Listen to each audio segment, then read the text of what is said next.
Abiso sa mga commuter, ihinto muna pansamantala ng MRT3 ang kanilang operasyon mula April 2 hanggang 5 bilang bahagi ng Holy Week maintenance activity ng pamunuan.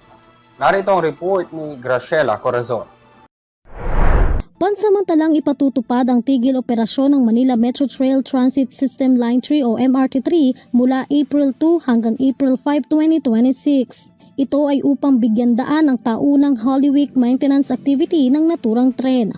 Ayon sa Department of Transportation o DOTR, isasagawa ang maintenance upang matiyak ang mas ligtas, mas maayos at maaasahang serbisyo para sa mga commuters. Sa loob ng 4 na araw na maintenance periods, hindi magkakaroon ng operasyon ng mga tren ng MRT3 upang maisagawa ang kinakailangang inspeksyon, pagkukumpuni at iba pang technical works sa linya. Samantala, inaasahang magbabalik ang normal na operasyon ng MRT3 sa April 6, 2026. Humingi naman ng pangunawa ang ahensya sa publiko lalo na sa mga regular na pasahero ng MRT3 habang isinasagawa ang taunang maintenance upang mapanatili ang ligtas at kalidad ng serbisyo ng naturang tren.